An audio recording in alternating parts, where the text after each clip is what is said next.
বঙ্গবন্ধুর অন্যতম খুনি ডালিম, যিনি মেজর ডালিম নামে পরিচিত, যার ইতিমধ্যে ফাঁসির হুকুম হয়েছে এবং ফাঁসির দড়ি তার মাথার উপরে ঘুরছে, যে পলাতক অবস্থাতে সারা পৃথিবীতে ঘুরে বেড়াচ্ছে, সে গতকালকে ইউটিউবের একটি লাইভে এসেছিল।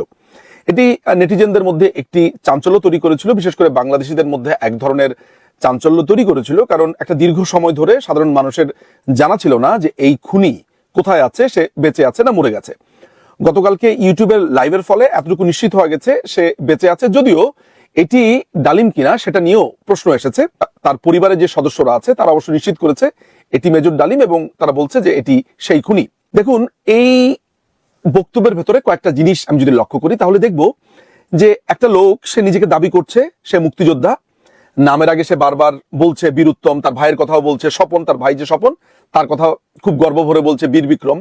তার মানে মুক্তিযুদ্ধ এই লোকটির কাছে একটি গুরুত্বপূর্ণ বিষয়। মুক্তিযুদ্ধ চলাকালীন সময় যখন জিয়াউর রহমানকে ভারতের তার বেইজে নিয়ে আসা হলো, অর্থাৎ কল্যাণীতে, সে যখন কল্যাণীতে অবস্থান করছিল তখন ডালিম বলছিল যে জিয়াউর রহমানের সাথে তার সবচেয়ে সখ্যতা ছিল, যে কোনো সময় জিয়াউর রহমানের কাছে এক্সেস ছিল, এবং মুক্তিযুদ্ধের সময় নাকি ডালিম বুঝতে পেরেছিল যে এটি ভারতের চালে যুদ্ধ হচ্ছে।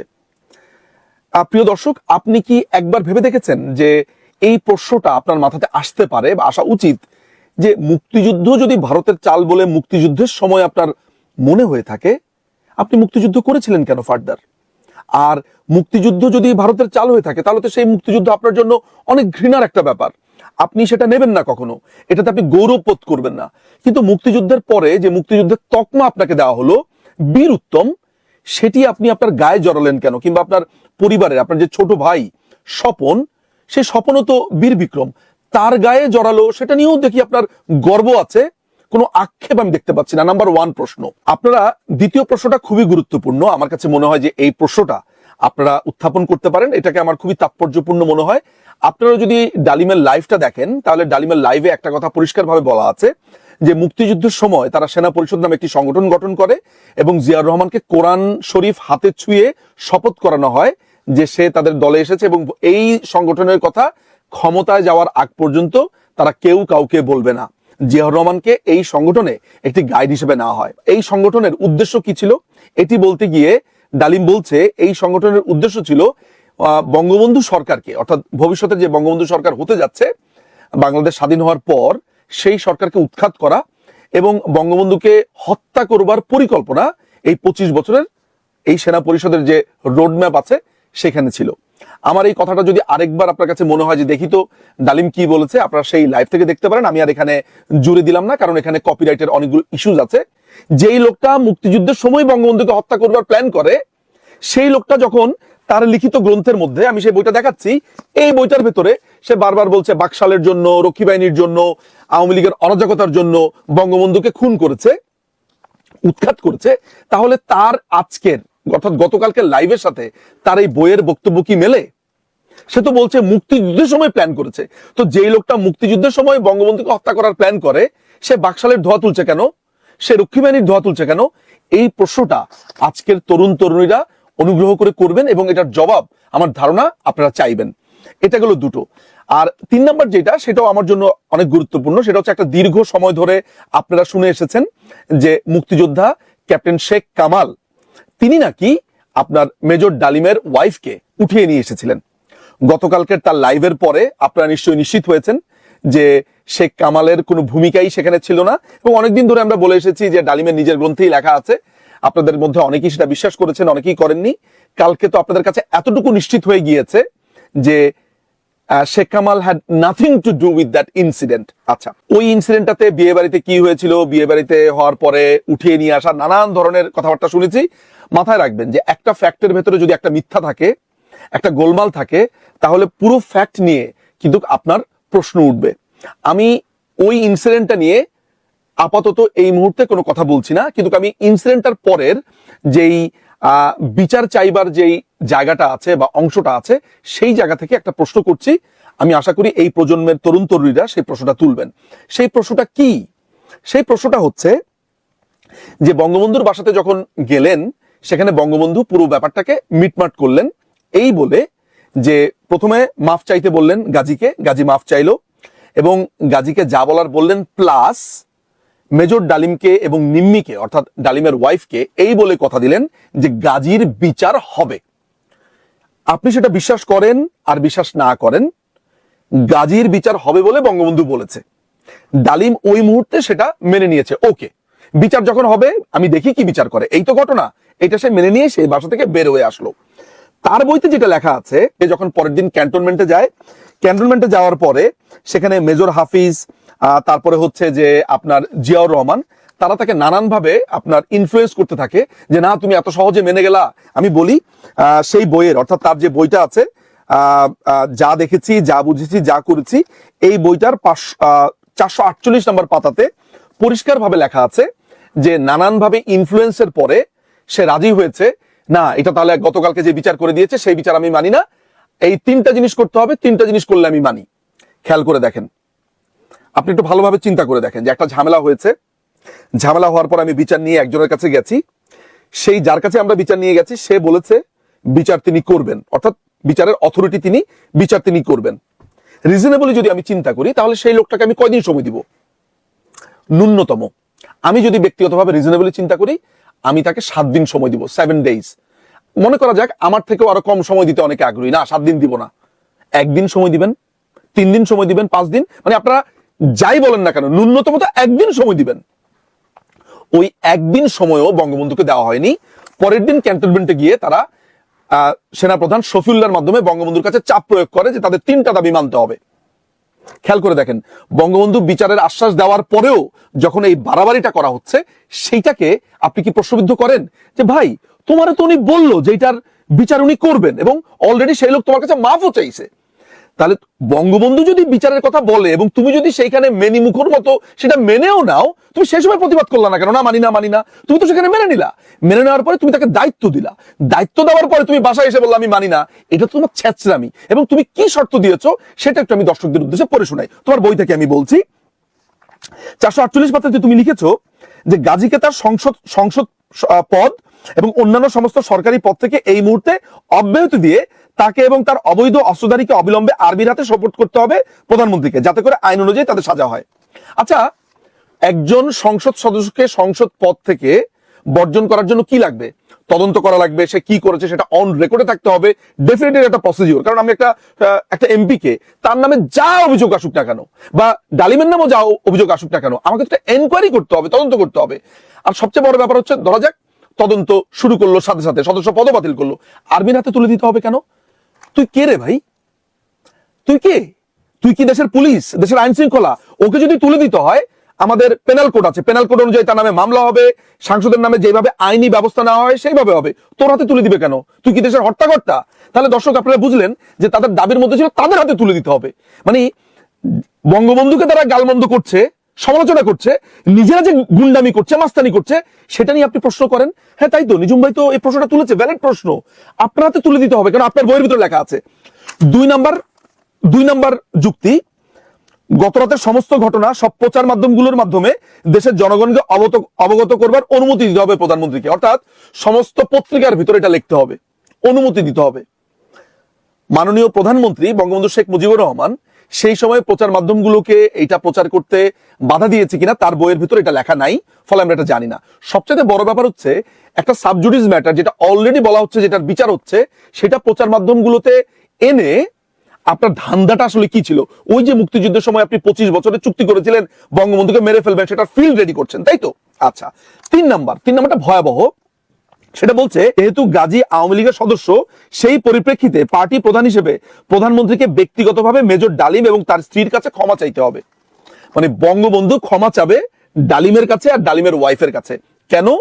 কারণ বঙ্গবন্ধুর দলের এক সদস্য, বঙ্গবন্ধুর দলের এক সংসদ সদস্য বা একজন ব্যক্তি বা নেতা ডালিম এবং তার ওয়াইফের সাথে অন্যায় করেছে। যদিও সেটা তদন্ত সাপেক্ষে আমরা এক পক্ষীয় শুনেছি, শুধু ডালিমের বক্তব্য শুনেছি, গাজী বেঁচে নেই, গাজীর ফ্যামিলি বেঁচে নেই, কেউ বেঁচে নেই, আমরা জানিও না আদৌ কি হয়েছে। অর্থাৎ দুই পক্ষের কথা কি আমরা শুনবো কিনা, সে যত বড় অন্যায়কারী হোক, আমরা দুই পক্ষের বক্তব্য শুনবো কিনা।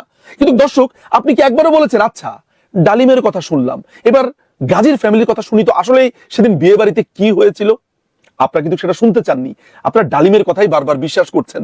এটা একটা অদ্ভুত একটা ব্যাপার। মানে আমি যাদেরকে দেখেছি তারা এটা মেনে নিয়েছে, আচ্ছা বুঝলাম এটা ডালিমের কথাই মনে সত্য, কিন্তু আপনার অপর পক্ষের কথা, অথচ আপনার ন্যায় বিচারের কথা বলেন, আপনার সাম্যের কথা বলেন, মানবিক মর্যাদার কথা বলেন, আপনার সম অধিকারের কথা বলেন, সংবিধানের কথা বলেন, অথচ আপনারা দুই পক্ষের কথা শুনতে রাজি না।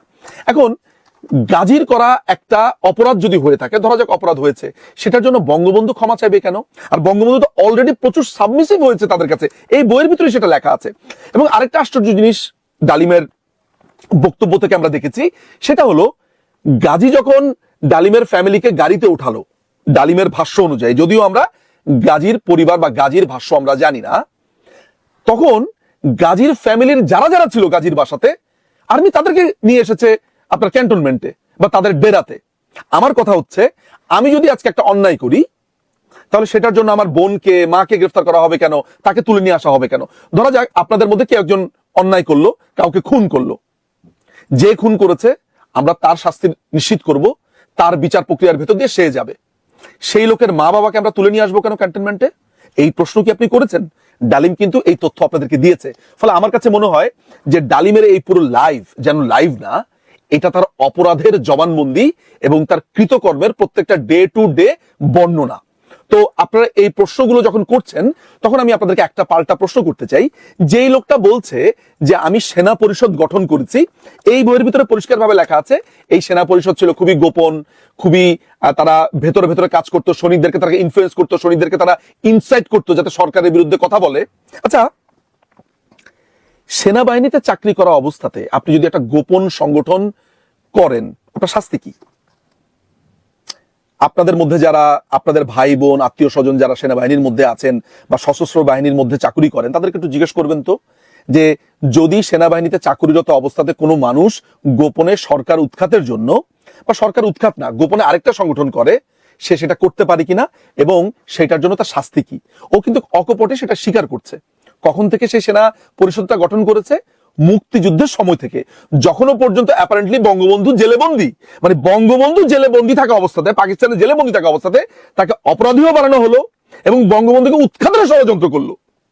এখন আপনি আমাকে বলেন যে আমি আপনাকে কি বলবো? একটা মানুষকে আপনি দেশ শাসন করবার কোনো সুযোগ না দিয়ে তিনি বন্দী থাকা অবস্থাতে আপনি ধরে নিলেন যে তার বিচার করতে হবে, তাকে উৎখাত করতে হবে, তখনও মুক্তিযুদ্ধ চলছে। আমি আপনাদেরকে আর কি বলবো, আর কতভাবে বোঝাবো? যদি আমার মনে হয় যে ইউ আর স্মার্ট এনাফ, আমার ধারণা আপনারা এটা বুঝেছেন, এই প্রশ্নগুলো আপনারা করবেন। তার মানে সে একটা গোপন দলের সদস্য ছিল এবং সেই গোপন দলের সদস্য স্বীকার করছে। আরেকটা ইন্টারেস্টিং তথ্য আমার মনে হয় আপনাদের জন্য একটু দেওয়া প্রয়োজন, যেটা আমার কাছে আরো বেশি গুরুত্বপূর্ণ। সেখানে হচ্ছে যে তার বন্ধু এসপি মাহবুব, এইটা কালকের লাইভে বলেনি কিন্তু তার বইয়ের ভিতরে লেখা আছে, তার বন্ধু এসপি মাহবুব একদিন ডালিমকে ডাকলো, ডেকে বলল যে দেখো, আমরা সিরাজ শিকদারের পার্টির, অর্থাৎ যে পূর্ব বাংলা কমিউনিস্ট পার্টি বলছি তো, সর্বহারা পার্টির, সিরাজ শিকদারের একটা পার্টি ছিল যারা বাংলাদেশের সেই সময় ফাঁড়ি লুট করতো, সংসদ সদস্যদেরকে খুন করতো, আওয়ামী লীগের নেতা কর্মীদেরকে খুন করতো, ধর্ষণ করতো। এই বই সেটার বর্ণনা আছে, যদিও ডালিম বলেনি এটা কারা করতো, কিন্তু এই অপরাধের বর্ণনাগুলো আছে। এখন যখন সেই দলের কয়েকজন সদস্যকে ধরা হলো, ইন্টারোগেশন সেলে তারা ডালিমের নাম বলেছে যে ডালিম তাদের সাথে আছে।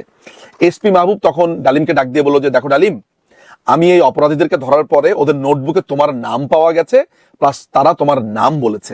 মাথায় রাখবেন, এটা কিন্তু আমি বানিয়ে বলছি না, এই বইয়ে বলছি। এই বইয়ের কত নাম্বার পেজে?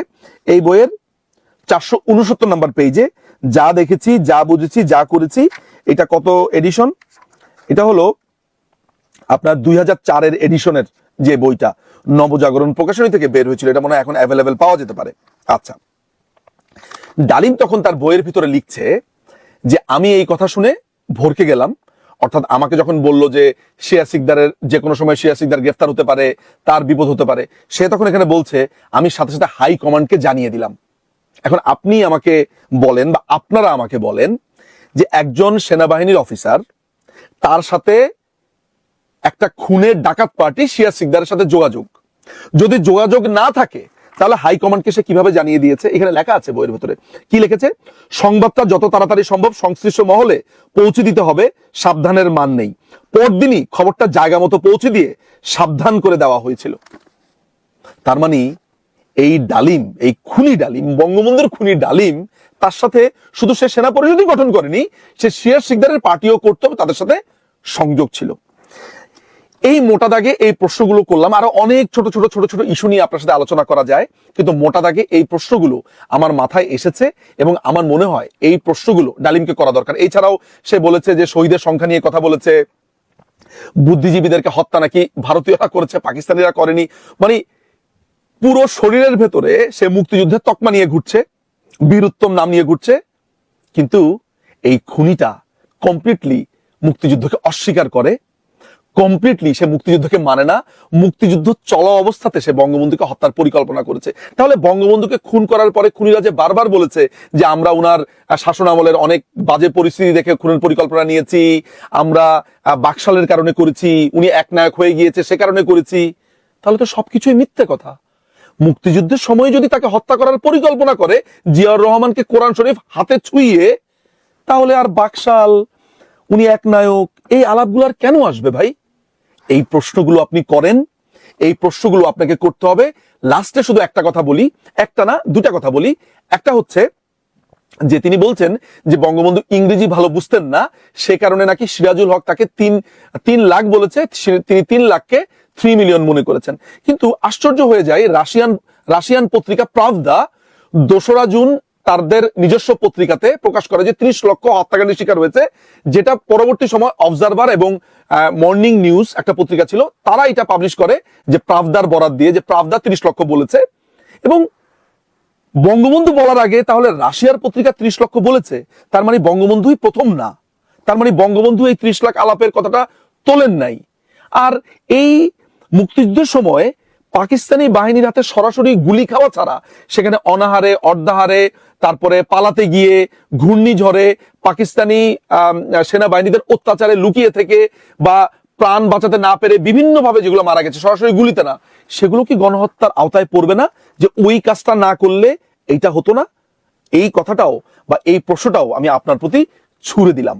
শেষ কথাটা আমি বলবো যে বিএনপি আমলে ডালিমের ব্যাপারে একটি দুর্নীতি তদন্ত হয়। দুর্নীতি তদন্তটা কি? ডালিম কেনিয়াতে হাই কমিশনার হিসেবে ছিল, সে হাই কমিশনের নাম ব্যবহার করে মদ আমদানি করত এবং হাই কমিশনের টাকা দিয়ে মদ কিনে সেগুলো আবার কেনিয়াতে বিক্রি করতো, নাম্বার 1। নাম্বার 2 হচ্ছে শুল্কমুক্ত গাড়ি আনতো। কিভাবে আনতো?